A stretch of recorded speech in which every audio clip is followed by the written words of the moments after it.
la lumière, ici,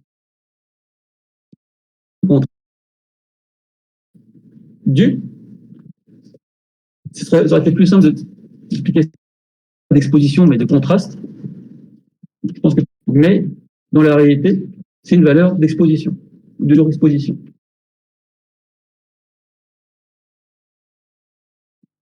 Je vais éviter de faire la lumière. Je vais redescendre la valeur d'exposition et je vais augmenter l'intensité.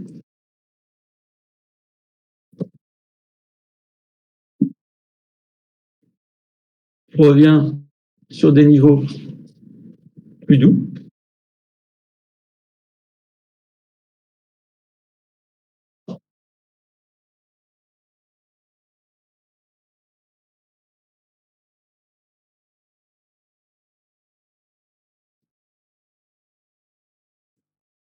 Concernant la lumière, c'est le fait qu'ici, j'ai un niveau de contribution de ma lumière sur les éléments qui sont la diffusion, le spéculaire, le SSS, on verra plus tard, et les volumes, enfin la lumière directe, le nombre de photons ici en 99, et le volume des photons. Si je descends la contribution du canal de diffusion,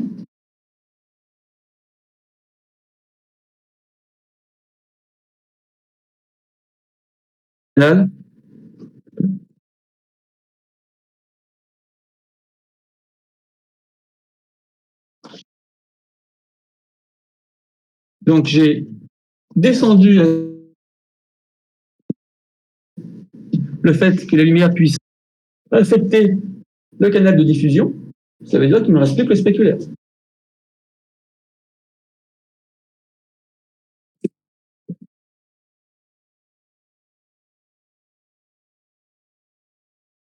Je vais augmenter l'attribution de la lumière au canal de diffusion.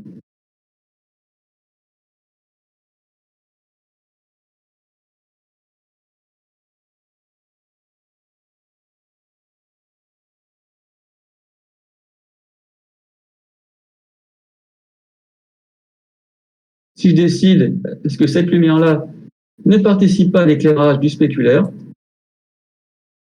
je le descends à 0. Mon canal spéculaire n'est plus efficace. Vous êtes perdu? Où ça?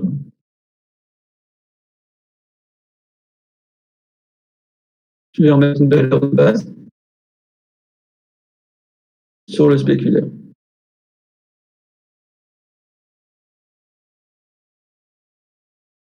Le SSS, c'est la transparence. On n'en a pas dans la scène. On le met à 0. Le nombre de rebonds dans la scène, qui va correspondre à ma globale illumination, je vais pouvoir le déterminer ici. En 1999, si je le mets à 0, je n'aurai plus de rebonds dans ma scène.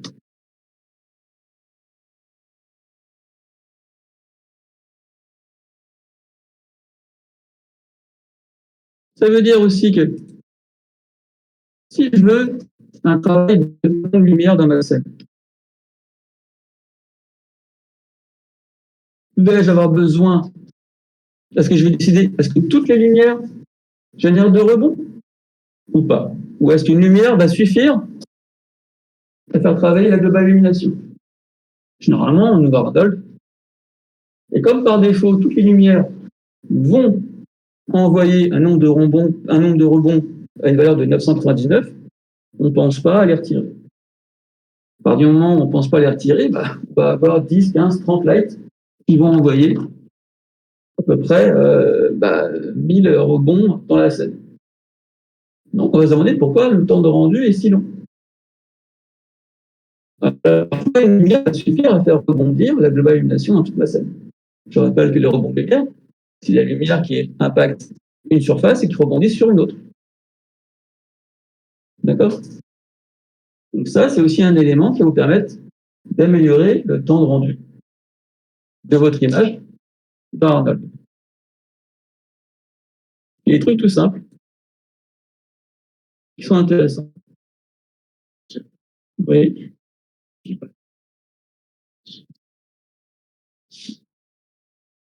L'ambiance.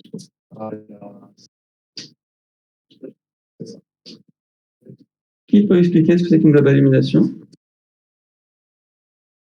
Vas-y. C'est comme la lumière du jour, par exemple. C'est une lumière, effectivement, qui prend comme dans un dôme toute la scène. C'est-à-dire que c'est une lumière qui n'est pas une lumière directe, qui ne projette pas directement l'ombre. Donc, c'est pas une ombre projetée qui nous ramène. Ton objet, il est entouré par cette lumière, comme dans un nuage de lumière. Je ne sais pas si j'ai compris. Non, c'est pas ça. Je parle de l'occlusion. La global illumination, c'est le fait d'avoir un impact lumineux sur une surface qui va se réfléchir sur une autre. C'est-à-dire que si la première surface est dotée d'un peu d'orange, elle va faire rebondir un peu de nuance de orange sur l'autre surface. L'autre surface, si effectivement il y a du bleu dedans, elle va mélanger un petit peu les deux, l'orange et le bleu, pour refaire rebondir sur la troisième surface. Non. Un reflet, c'est quelque chose qui est reflet. Ça, c'est pas un reflet. Le rebond de lumière, c'est juste un rebond de la nuance colorimétrique d'une surface sur une autre. Ce n'est pas un reflet. Ce n'est pas un miroir, ni quelque chose qui va se refléter. Tu ne pourras pas, effectivement, à travers un rebond de lumière, par exemple, dans la réalité, tu ne vas pas voir ton reflet sur un rebond de lumière. Tu vas regarder une table sur laquelle il y a un rebond de lumière de la chaise, mais quelque part, tu ne vas pas voir ton reflet dedans. Tu vas simplement voir une densité de couleurs qui rebondit sur une autre surface. Ça va? Il y a des exemples qu'on a fait. Dans la vraie vie, non. Dans la vraie vie, ici, peut-être que bon, il n'y a pas beaucoup de lumière, là, évidemment, dans le sombre. Mais si jamais tu prends ta lampe, ton téléphone, que tu éclaires ton cahier, tu mets ton cahier perpendiculaire à la table blanche et que tu l'éclaires, hormis l'ombre, tu vas pouvoir t'apercevoir sûrement qu'il va y avoir des petites nuances de rouge qui vont rebondir sur la table blanche. Teste-le.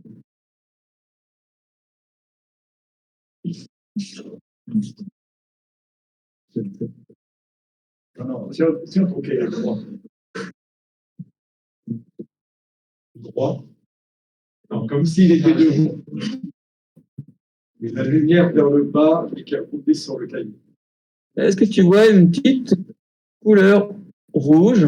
Alors ta lumière va anéantir parce qu'elle est vraiment à proximité, donc elle grille le rebond de lumière, mais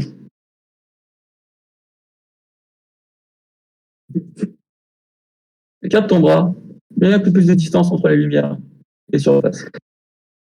Ça fonctionne ou pas?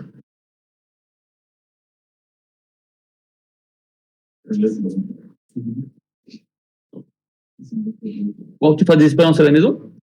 En tout cas, la théorie, c'est ça, d'accord? Ça va, Andy? Tu as compris le principe? Monsieur, du coup, par défaut, ou alors je sais pas, est-ce que ça faisait, est-ce qu'il y avait de la globale illumination avec l'autre moteur qu'on utilisait? Non. Ok. La lumière indirecte, pareil, je vais la mettre à 0, ce qui va me permettre d'optimiser aussi le temps de rendu.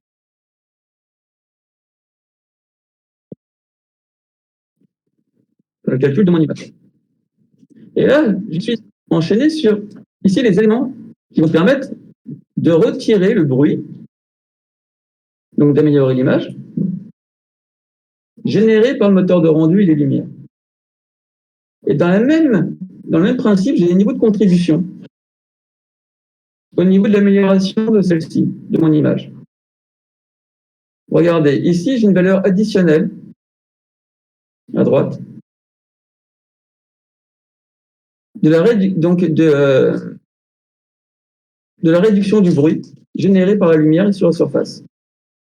La prévue, on s'en fout.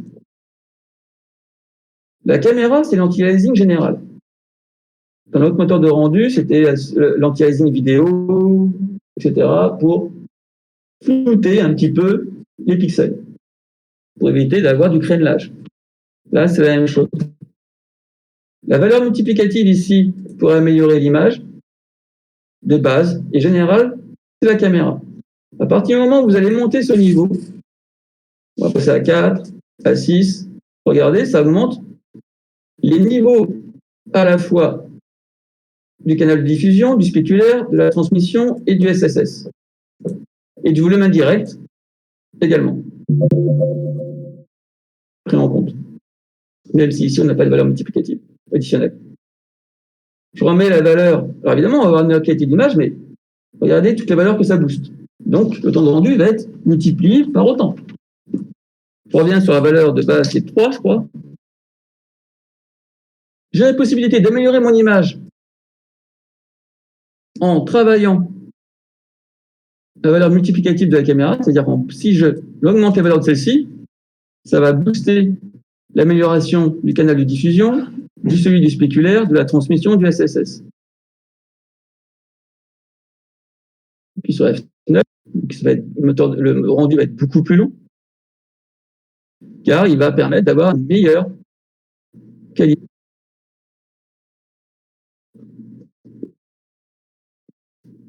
De la réduction du bruit ou les photons de celle-ci. Après, je peux faire une cuisine, déterminer de manière globale ici la multiplication de tous ces paramètres et de travailler la qualité de chaque canal séparément. La transmission, j'en ai pas. La transmission, c'est la transparence. Effectivement, même si même si normalement il ne va pas me calculer si j'en ai pas. Ici, la qualité de la transmission, je la retire. Le SSS, j'en ai pas, je le retire. Ici, dans le canal de diffusion, si je veux mettre l'accent, ou si mon spéculaire est déjà qualitatif, je peux le baisser à 1. Je passe d'ailleurs sur une soustraction, une multiplication qui va m'économiser du temps de rendu. Le canal de diffusion, ici, au niveau donc de la qualité, je vais le descendre à 1. On va voir.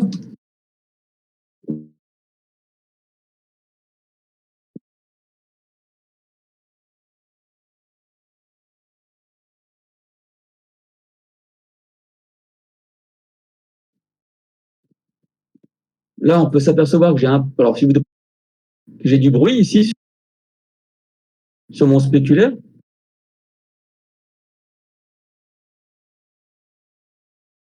Pas trop sur le canal de diffusion. Je vais donc augmenter la qualité de mon spéculaire. Je repasse à 2.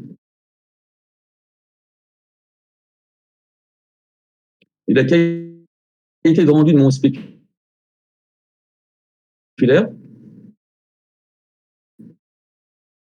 va être plus qualitative car je vais anéantir au fur et à mesure le bruit. Donc, je peux travailler ici la participation de ma lumière sur chaque canal. J'ai la possibilité aussi, là, dans les paramètres de rendu de la lumière, de travailler la qualité des samples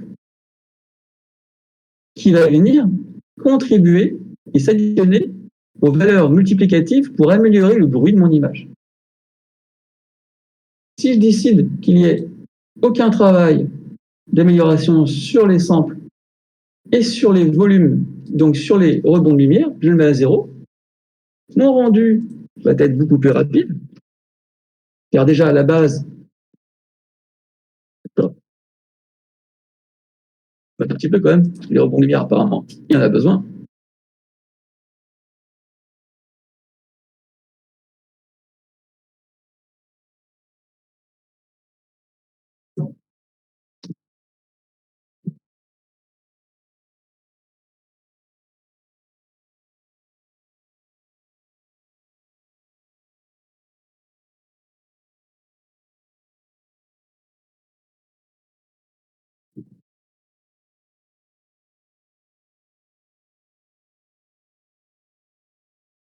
Je vais mettre une valeur de 1 déjà. Si je descends cette négative, je vais aussi descendre et contribuer.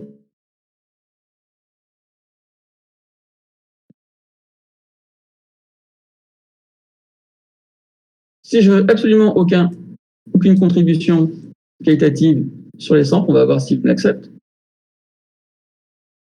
Oui. Ben, je la mets à 0, cette valeur. Et pouvoir, encore une fois, vous voyez que c'est plus rapide, contribuer à augmenter le temps de rendu de mon image.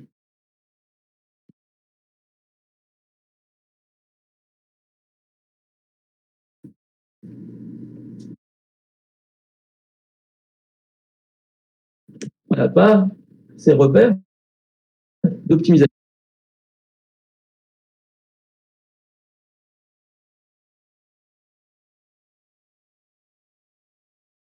Si on veut le vérifier, ici on avait, là aujourd'hui, on a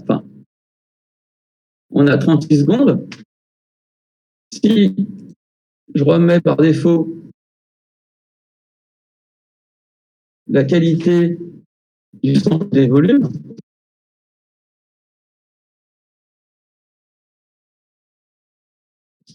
à 2, simplement à 2.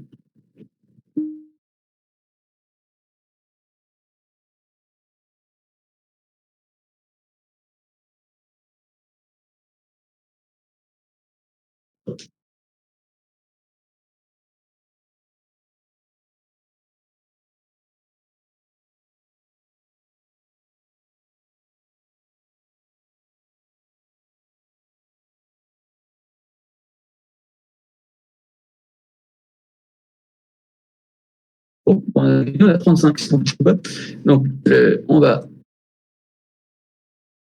l'additionner avec le sample.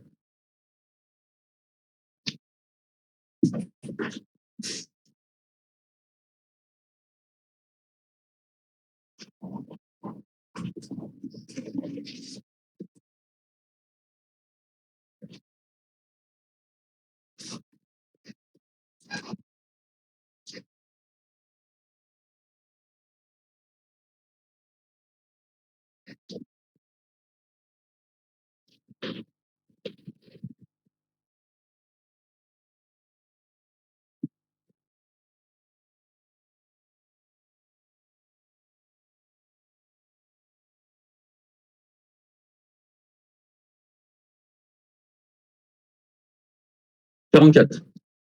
On a gagné à peu près 10 secondes. En baissant, ici, en ramenant les samples à 1, évidemment, le volume des samples ne fonctionne que si on met au moins un sample. On a gagné 10 secondes, c'est pas mal. Énorme. Sur une image. Donc là, attention, on a pu déterminer, que ce soit très important pour vous, le fait qu'on peut améliorer chaque canal indépendant des uns et des autres sur la qualité calculée par le moteur de rendu.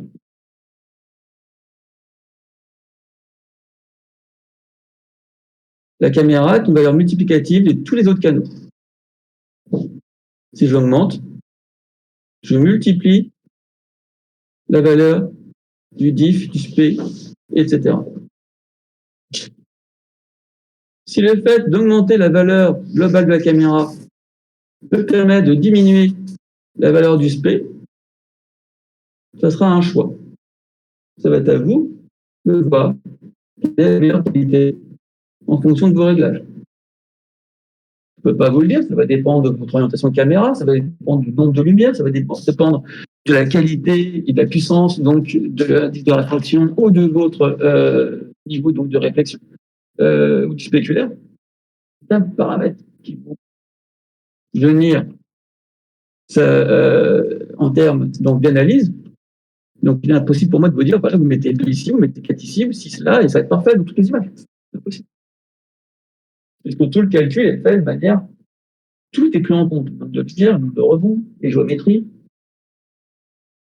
La chose qu'il faut savoir, c'est que ici, dans les paramètres de lumière, j'ai la possibilité d'envoyer donc des rebonds, de la lumière indirecte.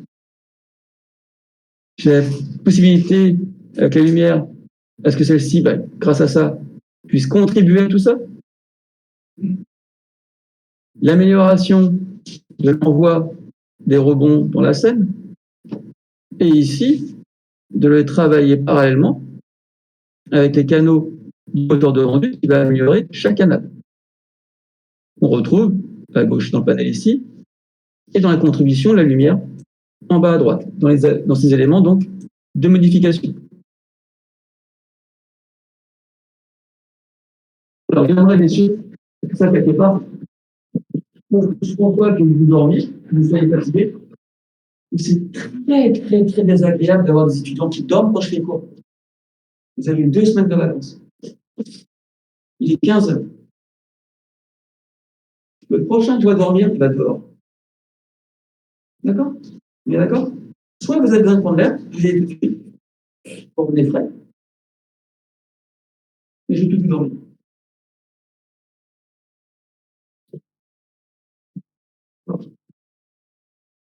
Oui. Le moteur de rendu, est-ce qu'aujourd'hui il est utilisé en production et c'est oui, quel type de support? Tout ce qui est broadcast. C'est utilisé aujourd'hui. On n'utilise pas autre chose. Si, utilise VRF aussi. Utilise des tas d'autres moteurs de rendu. Celui-ci, bien implanté. D'accord. Comme je disais en amont, c'est le moteur de rendu de base de chez Sony. Aujourd'hui, tu as une boîte sur 2 qui l'utilise. Après, son mode de fonctionnement avec RFS et le reste, dans un moteur de rendu, ça sera à peu près la même philosophie. Donc, il faudra que tu prennes tes repères avec un autre moteur de rendu. Ça veut dire techniquement, faire très belle chose. Oui, pas très belle. Après, je sais pas, ça dépend comment tu l'utilises. Hein. Réaliste. Ouais. C'est plus adapté. Avec ce moteur de rendu-là, tu peux effectivement aller chercher un rendu hyper réaliste.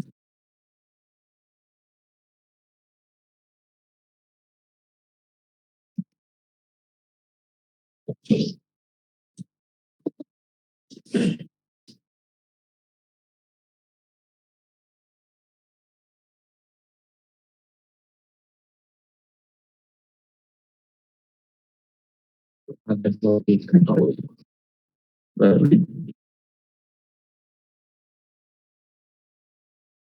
Au passage, cette image, celui qui s'occupait du rendu, c'est un ancien élève d'ici. Comme ça. Ouais.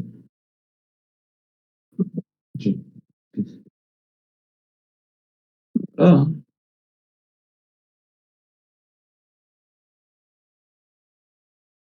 Ça te parle? Ok.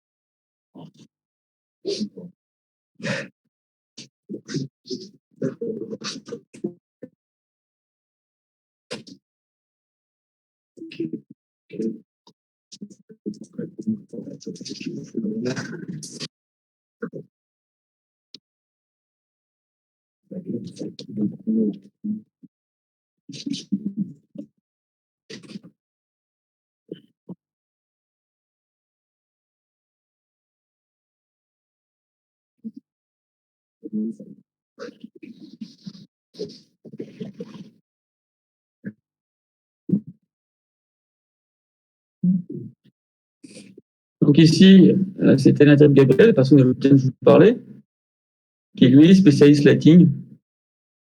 Dieu, évidemment. Voilà, des films sur lesquels il a travaillé. Alors, c'est marrant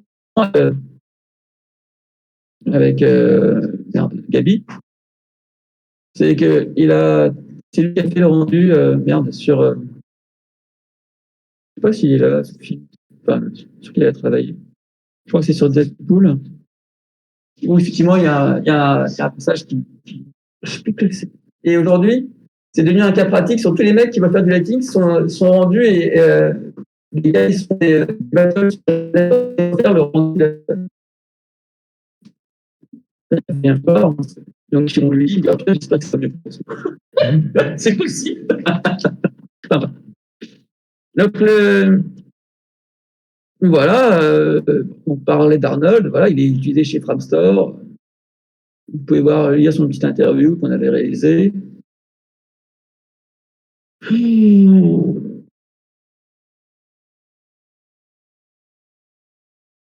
Et puis si vous allez traîner un petit peu sur le mag, vous pouvez voir des étudiants, les interviews qu'on fait.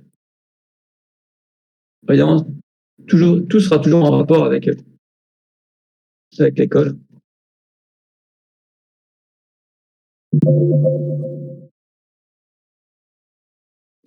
Oui.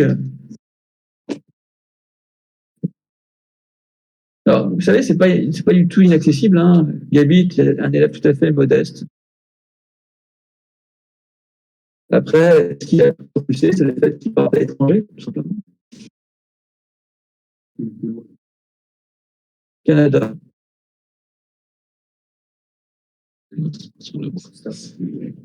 Non, pour bosser. Travailler.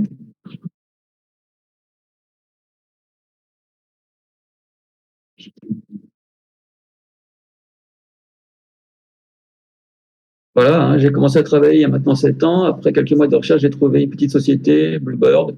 Quand j'ai été recruté, j'ai commencé un profil plus généraliste, ne pouvant pas faire confiance à 100% à une personne de sortie de l'école. J'ai débuté sur un projet perso de la boîte. Et je savais que j'aurais du temps, que cela leur donnerait la possibilité de voir comment je m'en sortais. J'ai un peu tout fait, texture, look dev, communication. La société a été un véritable tremplin pour moi. Ça a été formateur. Alors, petite boîte, c'est comme Spiro, qui ne paraît pas avancer. Et puis après, bon, voilà.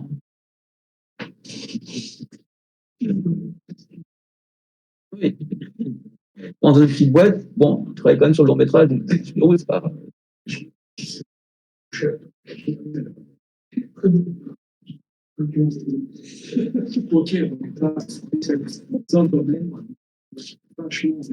Alors, je réponds à ça, c'est-à-dire ici, on va travailler par bloc de compétences. Là, quand il parle, j'ai touché un petit peu à tout. Pour nous, ça se résume à un bloc de compétences. Alors, sur le dev, l'IT, modélisation. Et ça, c'est le bloc de compétences de la première année. C'est-à-dire effectivement, quand tu vas dans une grosse boîte, par exemple chez Framstore, etc., tu vas peut-être faire que de la gestion, du lighting ou de la mode. C'est à partir de là où tu auras vraiment un bloc dans le bloc. C'est-à-dire qu'il y a des gens qui font que de la texture. Il y a des gens qui font que du look dev. Il y en a qui font que du lighting. Il y en a qui font que de la mode. Là, cette question, tu n'as pas à te la poser parce que nous, ça, on le résume en un seul bloc. Ici, en première année, tu dois pouvoir développer tout ça. C'est ce qu'on t'impose. Donc, lui, quand il dit c'est normal que tu fais tout. On s'entend d'ici, tu savais faire tout ce qu'il vient de citer. Si effectivement, il ne savait pas faire tout ce qu'il vient de citer, il n'aurait pas pu rentrer en tant que ce qu'on appelle généraliste dans le département de la mode chez Bluebird. Il est difficile de spécialiser quelqu'un tout de suite quand il a 19 balais ou 20 ou 30, peu importe, quand il va sortir d'une école, uniquement dans le texturing. Et même, pour travailler les notions de texturing, il faut qu'il y ait les notions de lighting et de modélisation. Sinon, tu ne comprends pas ce que c'est que la texture. Vous commencez à saisir. C'est impossible. Donc, pour savoir comment fonctionne, maintenant, vous avez quelques semaines dans les pattes de 3D. Comment fonctionne de la texture? Si vous ne savez pas modéliser, comment voulez-vous comprendre comment fonctionne la texture? Si vous voulez vous spécialiser dans le lighting, si vous ne savez pas comment optimiser une géo pour les rebonds de lumière, comment voulez-vous faire du lighting? Donc certes, après, quand tu vas dans une boîte peut-être comme chez le Framstore, etc., ouais, tu vas peut-être être directement déterminé. Mais si tu restes une scène